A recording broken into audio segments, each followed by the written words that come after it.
I was at Ohio State University doing an open line radio program with Hugh Ross, the astrophysicist.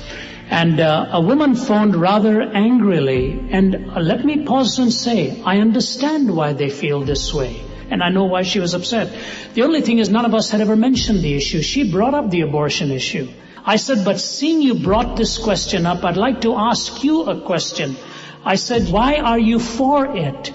And she said, it is my moral right. I said, all right, then respond to me this way. I said, many times I stand on a university campus and somebody gives me an illustration like this. A plane is in midair, suddenly it crashes, seemingly for no reason, it explodes, and strangely 10 people live, 70 people die. It's an act of God, according to the proverbial usage.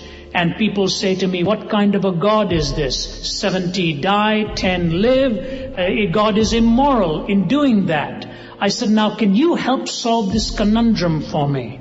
If indeed that is an act of God, and 70 die and 10 live, and He made that choice for it to happen, you're calling His choice immoral. I said, when you have the opportunity to determine whether somebody lives within you or dies within you, you're calling it your moral right. I said, can you explain this conundrum for me? There was silence. We have to ask some very hard questions. I have written a paper that I'll be glad to present these options. There are only 4 possible options with what that child is in the mother's womb, as far as I know.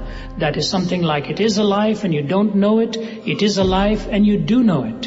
It is not a life and you don't know it. It is not a life and you do know it. Take those 4 options, and the best you can come out with is the possibility of criminal negligence, i.e., if you don't know where your 2-year-old boy is on a farm, would you go around with a pitchfork jamming it into a haystack, see if he's hiding there? Why? You would not want to risk hurting him. Now, having said that, the hardest thing for the Christian, and for me, I speak now personally, to me it's a very treasured thing that this life is so sacred and so vulnerable. It is not the mother's life, it is not the father's life. Geneticists tell you that. From the moment of that conception, this is a brand new entity.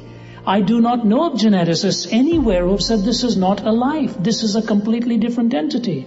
I think what the world has to answer is, what are we going to do if that is a life and we are taking them up by the millions? What are we going to do if that is indeed a life and we are destroying them by the millions? Now, somebody can then turn around and say, Ravi, this is a pluralistic society. You have no right to impose your ethic upon me. I accept that statement in 99 out of 100 times. Where I have the quandary is this: if indeed my responsibility in life is to guard the sanctity of another life, ought not I to do my best to protect that life too?